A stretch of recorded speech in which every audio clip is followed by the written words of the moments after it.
Earthbound Media Group's Marketing and PR Coordinator. I'd like to thank you for joining us for today's webinar, Beyond the Demographic, Using Psychographic and Behavioral Data to Optimize the Online Consumer Experience.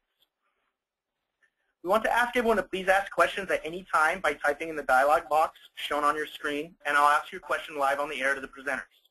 We'll do our best to answer them as we go along, but if we don't get to yours, please feel free to email us at info@visitemg.com, and we'll respond accordingly.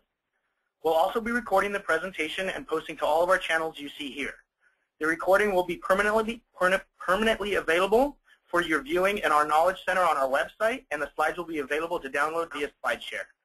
Don't worry about making note of all these links, as we'll be sending you a follow-up email with all the links to all of these resources for you to access and share the presentation. You can also join the conversation on Twitter by using the hashtag EMGWebinar. Before we get started, I'd like to take this time to tell you a bit about us and what we do. Earthbound Media Group is an interactive marketing and communications agency based in Southern California and has over a decade of experience specializing in providing expert consultation and implementation services for various verticals, including the healthcare, higher education, highly regulated, and entertainment industries. Our core services touch on all aspects of digital marketing, including but not limited to branding, communication strategy and consultation, web, video, and interactive design and development, search engine optimization, mobile, display ads, and social media marketing. Your panelist today will be one of EMG's co-founders, managing partners, and chief visionary officer, Damian Navarro, our VP of Strategy and Media, Brenda Costello, and our strategic planner, Mike Funk. So without any further delay, I'd like to let Damian get the ball rolling. Enjoy. Well, thank you, Bryce. You're very welcome. Welcome, everybody. Well, we wanted to kind of mix it up a little bit. So we've been doing these webinars for a little while, and we've been going with the traditional hour format, and it's predominantly been one EMGer that's been presenting the webinar. So we wanted to change things up and see how things work. So hopefully we'll get some feedback from you guys about how you like this new format. We are going to condense things down to approximately 30 minutes. That gives us a little bit more time to ask some questions if you'd like. Since we will be covering a good amount of information here on the different topics. Additionally, I've invited a few colleagues of mine to co-present with me and be panelists as well. Obviously, everyone at EMG has some very unique experiences and expertise, and I think it'll be some really dynamic feedback with this type of direction. So please, again, feel free to give us any feedback you like around this new approach. So with that, let's go ahead and jump in. So you got this in the email promotion around whether or not this might be a good fit for you, and some of the things that we wanted to kind of take away in relation to getting behind the demographic. And so I wanted to make sure that we were very clear on what we were hoping for you to take away, including really just getting into how we use data, what exactly, what type of data we should be looking for, and then how do we use that data to garner and create these really incredible online experiences. So we're going to be covering a few topics, specifically around the data sets and the different types of areas that we like to research and study. And then we'll also be coupling that with some real-world case studies of how we've applied those key learnings to actual clients. So hopefully you guys will find it somewhat interesting. But before we dig in, let's talk about just in general how the market has traditionally looked at its consumers over the last, we'll even say 50 years. And that is by these very kind of stereotypical demographic-centric profiles or personas. In this particular case, I'm going to take us through a couple of them just so you can really understand, and hopefully it resonates with you, of what you might be seeing currently at your organization, institution, or brand, of how you currently are approaching marketing, developing these kind of online experiences and web experiences for. So the first is the Hispanic brand loyalist. And obviously, multicultural marketing has been around for a fair bit now, that we really began to understand the buying power of this particular submarket. And in this particular case, I put together just two very distinct individuals that, for all intents and purposes, would probably be coupled pretty similarly together if we were looking at a demographic-centric media plan and marketing strategy. In this particular case, we have Phoebe and Lisa. And what I'm really trying to demonstrate here is the close proximity of where they might live, their ages, their interests, and some of the other unique attributes related to demographic that they share. And what we've really found is that the traditional approach when reaching these particular segments is that you're somewhat not limited, but there are very few true media channels that can demonstrate expertise in reaching this Hispanic market. And that really relies on these third parties to reach this particular market space. And so what we want to also look at is there opportunity by really breaking down these two individual women into other ethnographic or psychographic profiling that allows us to reach them in a wholly unique way. And that is one based on perhaps their experiences, perhaps their interests, but really diving a little bit deeper into the character of their life. The second might be the teen trendsetter. We have Kyle, the football captain and math whiz, and then also Blaine, the Madden football expert or the gamer. And again, what I'm really just trying to demonstrate, we're going to go through these pretty quickly, is the more traditional approach that we've seen in the past of how you can reach these particular individuals, whether it be in an online experience through specific media partners such as ESPN or Sport Youth, as well as the traditional magazines and online magazines available. Another popular demographic profile that we see is the active retiree. So in this particular case, I selected Marvin, the golf enthusiast and volunteer, as well as Alex, an artist and guest lecturer. And really what I'm just trying to demonstrate is that when these particular individuals are categorized into these profiles, it becomes relatively generic on how we approach meeting their needs and reaching them. So again, just the takeaway here is what about these two individuals can diversify them even further in our minds to really target them completely unique. And then finally, of course, the busy mom.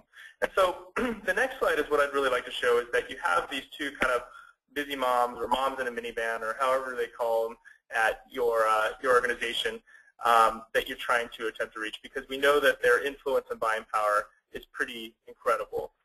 We also know that the way that they gather information is also wholly unique. And so for this example, I really wanted to demonstrate with this next slide of just how dynamic the engagement can be when dealing with potentially busy moms. So getting away from this approach that, well, we really only know that they get their information from this particular source and that we can only reach them through display advertising or email or some sort of online magazine. And by looking at simply their timeline of their me time activities throughout the day, this is Internet's top 10, we can really start to peel away the layers that by going beyond simply thinking of them as these moms with families and the buying behavior that they have, but really start to strip it down and look at where there might be opportunity for engagement simply by their experiences of their lifestyle.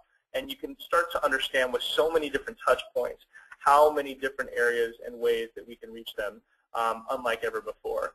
So when we start to look at where they're spending their time, such as visiting social network sites, using search engines to research and find information, we start to understand that there's a lot more layers here that we may not be capitalizing on than simply the earned media or the owned media that we've been traditionally looking at of how we reach them.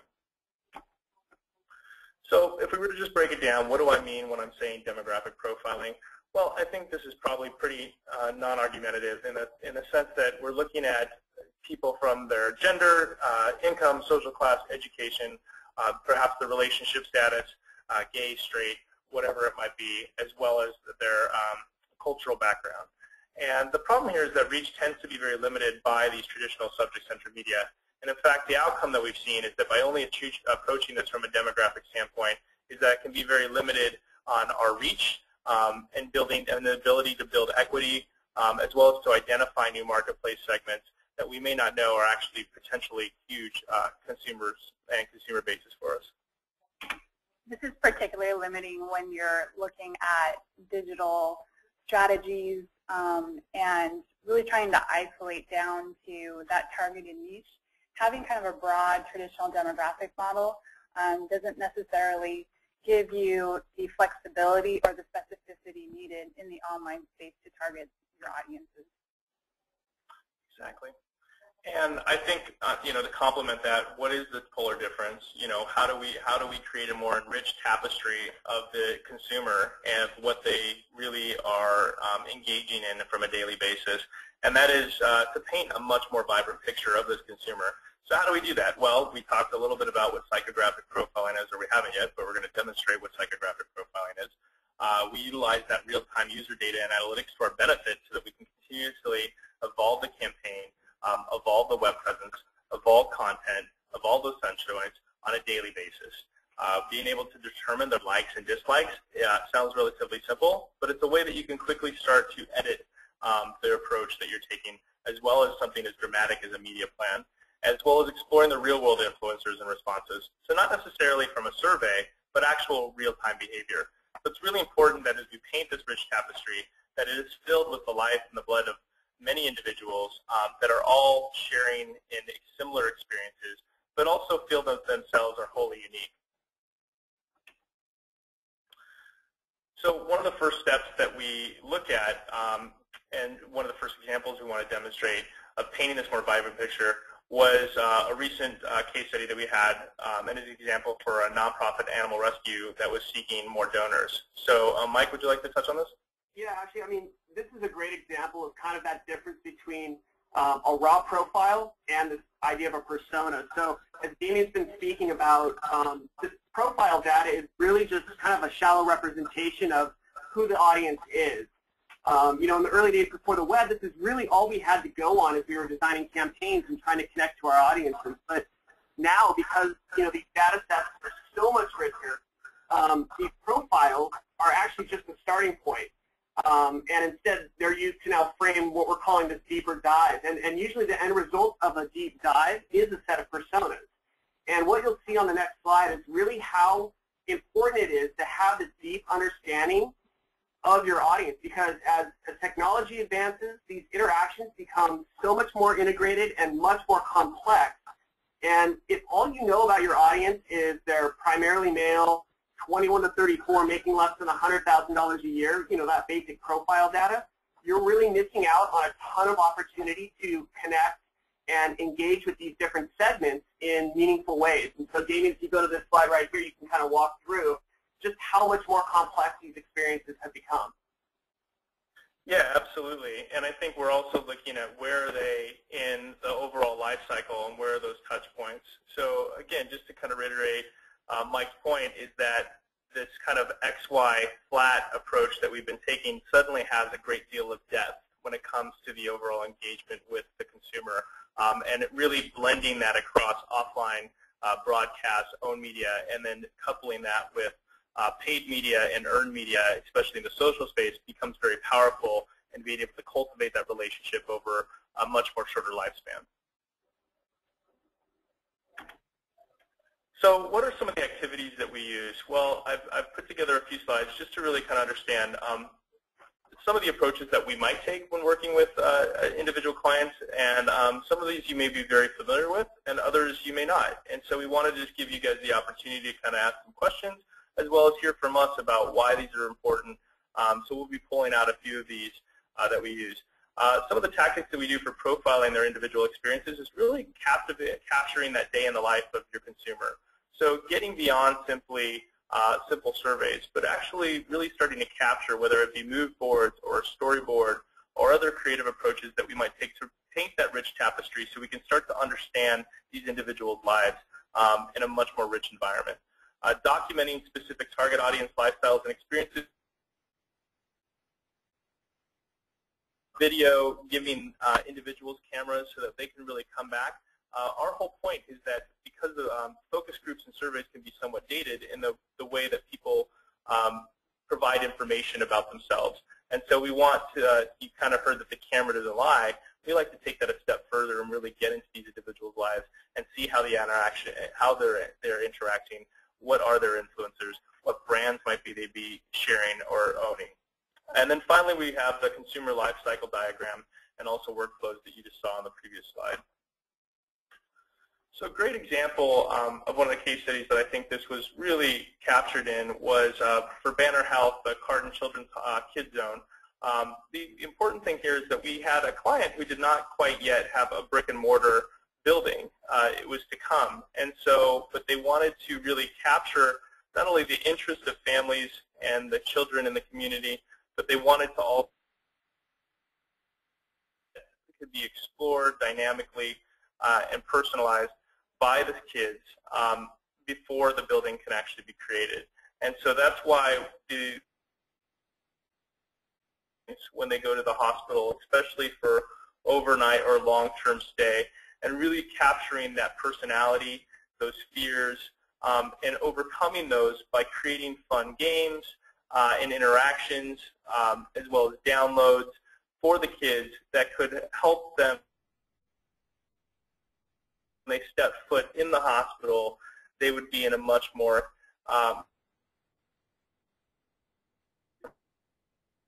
things like storyboarding and those on-site observations of seeing actually families interact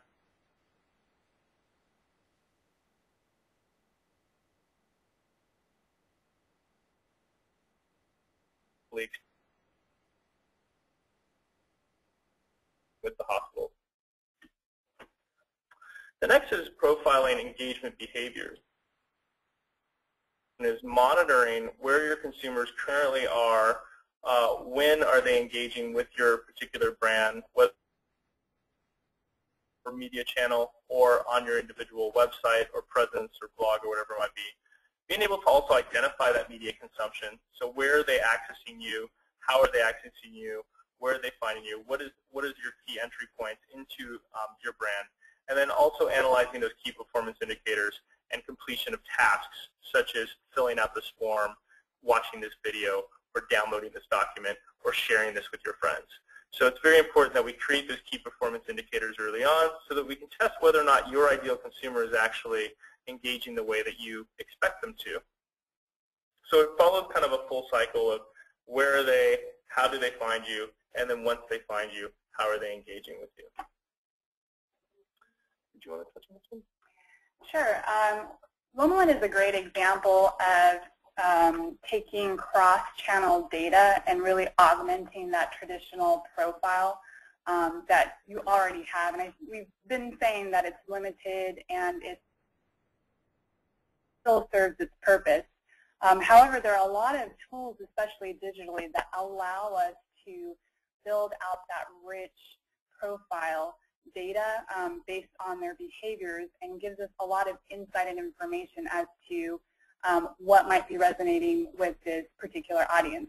So in the case of Loma Linda, we had quite a few data points in order to understand who our audience was, and then in turn serve them up multifaceted cross-channel strategy in order to address a vast number of patient needs and then continue monitoring their performance. So the data sets that we used were the website analysts looking at specific site usage, how they were converting, also included A/B testing to see which particular messages were resonating with specific audience segments. We also looked at historical search data as well as the trends, understanding when the peaks are, which keywords were rising up, which were falling down, to kind of get a better understanding of their research. And we discovered that a lot of them were doing research around January, maybe because after the holidays they were a little depressed and wanted to see if they can improve their health. Or what's maybe wrong with me? Exactly. We also found that a lot of them were searching for testimonies and doctor credentials. So these types of things gave us a better idea as to what type of content and messaging to serve to this audience across multiple touch points. In addition, call center in which they receive multiple calls, and we use a service that allows us to track which media drove which calls. And in addition to that, we were able to record the calls so that we could see which media actually were driving the most conversions via the calls. And if they weren't, we could understand why, because we had that call. A lot of in this process, for those calls that weren't converting, it wasn't necessarily an ad issue. It was an issue with the call center and having to train them correctly. In addition to that, we were able to kind of understand some of the questions that they were asking and really kind of see, once you have kind of a very basic understanding of who your audience is, you can really get very targeted behaviors and you serve them up very information along the way. I think we have a good question. One of the questions that we're sent over is we're starting with predefined buckets, but how do you collect this type of info? What are some of the ways that we're doing this? And I know some of this is through tools. Other is in reviews. I mean, it's kind of a host of different activities that we use to gather this type of information. Pre-published research. So when you're starting with predefined buckets, you probably have, basic, again, the basic profile information. You might have gathered that from primary research, either focus groups, surveys, or secondary research using tools like ComScore, Net Nielsen, QuantCast. And this can help you start to build a foundation for your personas. But as you are, and I can speak to online specifically, but as you are culling through and refining those personas, what you want to do is test. Always test who your audience is, a persona, and some of these assumptions go into the creation of who these are, and they're all based on data. But we often find that when we actually test that real-world persona, a lot more insight that we didn't even know about. So I think it's okay to understand that you're not going to have all the answers up front, but through using a there right now that have just emerged into the market in the last 2 years for remote testing, it allows you to do impression-based testing where you include them to an online audience and they can tell you what they think of it, all the way to task-based testing where you can actually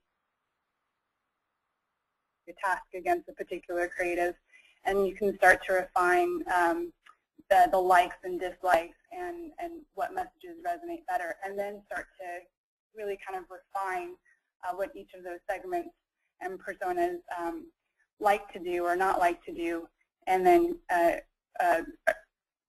accommodate for your messaging that way, and then continue to test. Good question. The next stage of profiling is profiling by interest and content consumption. This has been up for a little while, so most of you have probably read through this, so I'm going to go ahead and skip to the next slide. But one of the examples of looking at content consumption and where there might be opportunity was a project that we did for NBC Universal's The Fourth Kind. And we understood based on the marketplace that there was a heavy competition related to science fiction. And when we looked at opening weekend for this particular film, we also understood that there was another film that had actually a stronger cast that we were going to be going up against. And so we wanted to take a very unconventional approach to introducing this film to the market. And one of the ways that we did is we identified that within the science fiction arena, one of the areas that they tended to populate more than ever was blogs and blog sites and fan sites. And so we wanted to create our own subject matter site around it. And we created our own blog. There was a number of tools across all of the channels that we were able to identify attracting different consumers into this particular blog site. Created its own character. And engagement was astronomical when eventually just hit that right tap into that marketplace where it really resonates with them and they begin to really share and open up experiences. It's a good thing because we found quickly that alien abductions tends to be a very personal experience, obviously, and there is an overwhelming amount of people after looking at social listening, after looking at social monitoring, that really do believe in an abduction. And so we had a unique opportunity to create that type of environment and experience for them based upon this film. The next one is profiling by medium and technology usage. So one of my favorites here is really just understanding that work versus home accessibility and touch points. And it used to be very distinct, and I think because of mobile devices, broadband, 4G, the fact is that people's personal lives and work lives are constantly integrated and constantly mixing. So it becomes very complex in the way that we want to approach them, because it used to be, I mean, with email, I remember with email campaigns, Brenda, 5 years ago, there were some very distinct days and times that you would send an email because you knew they'd be sitting at their work desk, and so they got it. And Tuesdays and Wednesdays. Right, Tuesdays and Wednesdays from like 9:30 to 11 or whatever it might be. And that's changed, I mean, because we know that they're accessing information through Google, through their phones, at every time of day, and looking at email, kind of like when we're watching television now, we can skip the commercials, at all times because they're carrying it around with them. And I think sometimes we haven't necessarily changed the rules of that engagement, and we're still seeing some of those still falling off. Another important one here is what is their access to broadband, and is there an opportunity for much more dynamic engagement, or what type of technologies would they be using in an individual experience? And so for this particular case, I know Brenda had requested that we show this one because I thought it was something very interesting when we're looking at the media and how they're accessing information and how they want to be accessed was very different when looking at an Asian language campaign for State Farm. And I think this goes back to Robert's question. You're kind of starting from a broad standpoint. How do you begin to collect the data? This is very much the case here with State Farm. They piloted a campaign that specifically targeted 3 Asian segments, Vietnamese, Chinese, and sorry, forgot the third one. So in any case, we did not have enough information to really kind of understand how they were consuming their content or what mediums they were actually using. And so we launched a campaign that really kind of tried the message testing from a couple of different angles.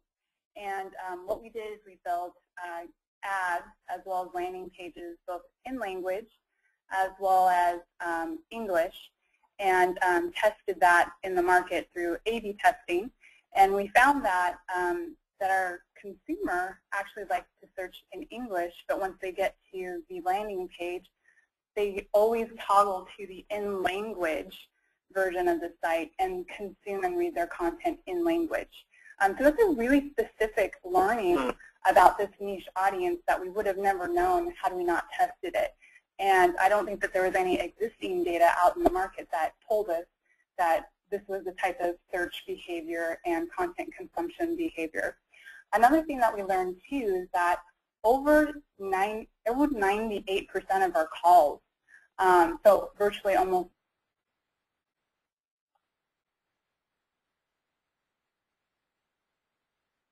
had an online form, but no one was really using it. Instead, they called their agent. So this told us that we had an audience that was very in-person and liked to do business over the phone as opposed to online.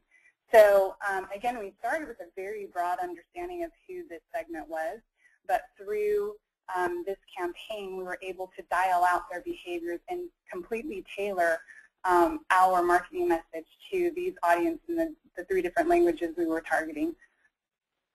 So again, just a great example of how technology is being used to access information, but the kind of the true analog, what I still refer to as the call, is still being used to actually connect with the brand.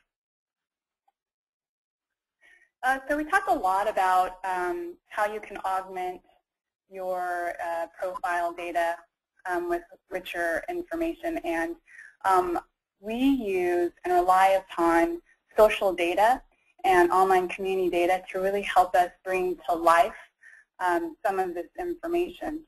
And we also use other tools like web analytics, search trends, campaign data. We do a lot of A/B testing. I'd mentioned remote testing through online tools.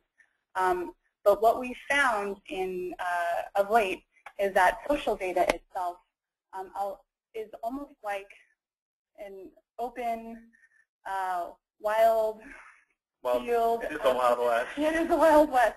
But if you can kind of cull down and get to data that's meaningful, it can really provide you very quick insight. Someone asked how social listening works. We actually use a tool. There are free tools available, but they don't really give you the type of data sets that you need or the capabilities that you need to really get into the insights. But we use Radian 6, and there are quite a few tools out there. Radian 6 basically is a service that searches the web and aggregates data based on keyword and topic analysis through their tools and dashboards in topic trends, influencer, volume trends. So when are the peak volumes? We can also look at competitive sets. In addition, within social data. Now, I would have to say social listening compared to some of the other forms of data or analysis like web analytics or campaign data is really unstructured. So out of all of the data sets that we're dealing with, social data requires the most human analysis, and it does require some sort of subjectivity, but it takes some time to really kind of understand what you're seeing and read the tea leaves, more so than some of the other online data sets that we're really dealing with. So how do we literally comb through mountains of data? Well, we ask questions. We start with the client, we understand their business objectives, and we write a list of questions that we want to understand that help us triangulate answers to those business objectives, and then we prioritize them. And then we see what our first, I guess, set of insights look like, and then we dig again. And then we refine that process, and we dig again. So it is time-consuming, and I would say for a brand that is well-recognized, it would probably take us 1 to 2 weeks to actually get into some really rich insights. But at the same time, there are some snapshots that you can get probably within half a day or a day to really kind of tell you generally where... Is your gut, is it going in the right direction, right? Exactly. And if you're in the data every single day, to actually have teams that monitor and engage with communities on behalf of the brand, you have a more real-time understanding as to what people are saying about your brand. You should outreach. So that in that sense, it wouldn't take 2 weeks, but it's more real. Sorry, Brad. I can paint a real quick example too for especially our higher ed listeners on the call right now. A great example. Just yesterday, we're working with a client who's trying to understand, you know, how they're perceived online, and you know, they provided us with a set of pre-identified just through a very keyword search, and by looking through you know, great sources, College Confidential, we're able to quickly pull up a massive data set that revealed an additional competitor we're in conversations with, and we were also able to identify the types of things students were comparing the universities against, and perspective, different insight, what the university has thought originally. So real quickly, we were able to pull up nearly 50 pages of data, just like what Brenda was saying, and just combing through, and quickly these insights bubble up to the top where new things are revealed, and it's very insightful. Yes. But we encourage also a very deep analysis as well, as we can find that conversations in real time don't actually reflect maybe the historical sentiment or conversations in the past, or even 30 days before, 60 days before. But we have tools that are able to give us an understanding of what's happening at present.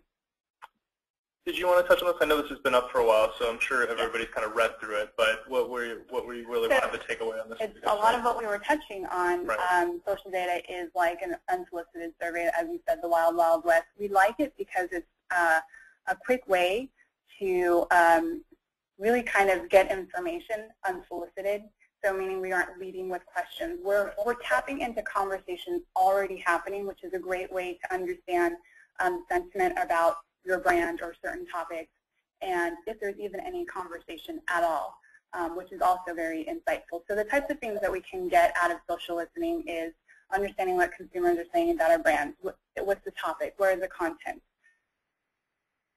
What are they actually saying? Are they on Twitter?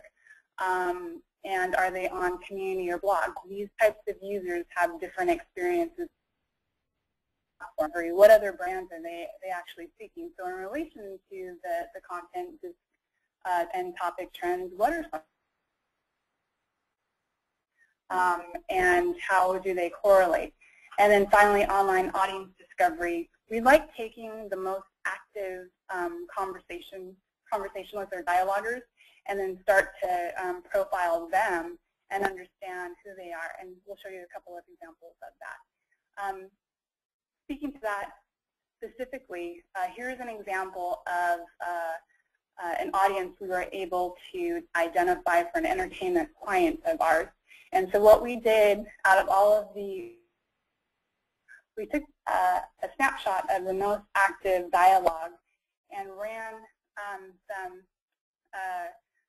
demographics on them to see exactly who they were. And then we were also able to compile them into these unique groups that also had a lot of common threads, so that you can see for our entertainment client, technophiles, gadget geeks, movie fanatics, and heavy gamers, you would each a little differently, but then you can see the commonalities between these three segments and what that kind of blanket or overarching message would be. We also found, which is not listed here, once we ran the demographics, they were primarily Asian and Caucasian, male 18 to 30, and they were heavy users. As you can see, social data, when it exists in enough volume, can give you more insight about an audience that you probably didn't even know about. And those are the little gems we're constantly looking for. We have a question. How do you determine how many profiles to create? You know, it really depends on the business and what you're trying to achieve, but we really don't want to create more than 3 to 5. Right. Usually sticking with 3 because that's more manageable. 5, 6 max, which is also very. You probably more profiles than that or more than that. It's very possible to have up to 10 or 12, but in order to provide focus, we usually try to keep it around the 3. That team members, you know, because what you essentially want, not only in your organization, but also within the customer base itself, is to self-identify. Exactly. It kind of loses the whole purpose of creating the profiles, because it forces us to make some decisions that are somewhat unpopular, but based on what the profile really expects. Exactly, exactly. So what else can we get from social data? Here you'll see an example of a beginnings of really kind of understanding where the topic trends are, and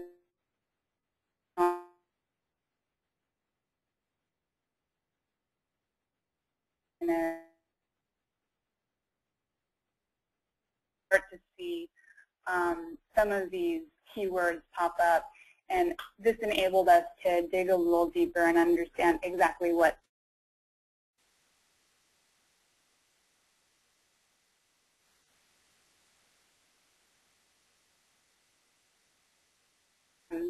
fundraiser that the fan base really took to those messages and retweeted them. So they had heavy evangelizers during certain periods and certain events.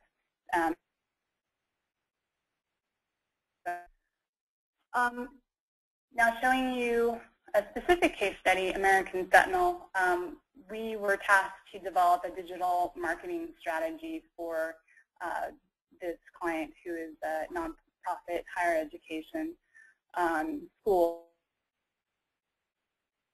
And they had a particular task of wanting to reach the military audience amongst a few other audiences that they wanted to reach.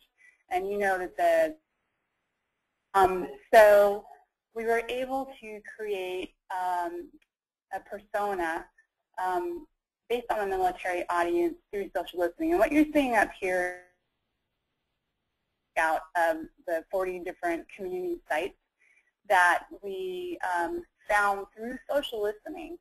And once we identified that, we culled through all of the blogs and the conversations and really understood what the military student audience was asking within these forums in order to create a better psychographic profile of the student. So here you can see just very high level, and this is a lot more detailed than what you see here. We were able to identify 2 key personas within the military audience that really had some key questions that we needed to answer. So again, we started with a basic understanding. Through social data, we were able to identify some community sites that allowed us this vast data set for culling through and understanding how this particular military student is really kind of doing their research. And we understood that they care what civilian employers think about their degree. They're worried about transferring from a military world. They're not really sure if online education is valued or even into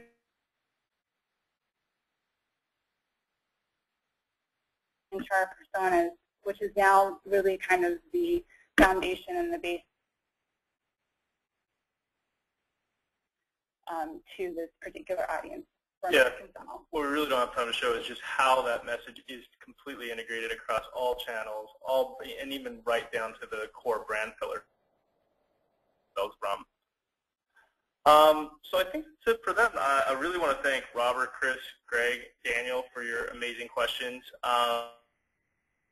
Definitely hold for any final questions. Otherwise, someone from EMG will be following up with you. If you guys have very specific questions that you'd like to send over to me, please feel free. I think on the next slide has my contact information. I can make sure that it's sourced to the appropriate individual.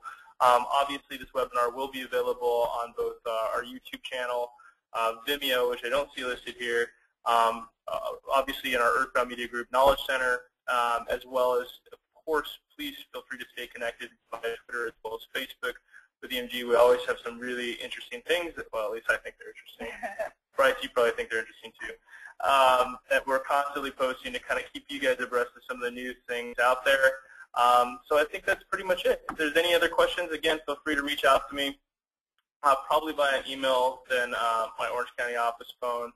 But I wanted to thank Brenda, Mike, and then, of course, you, Bryce, for always doing an incredible job of coordinating this.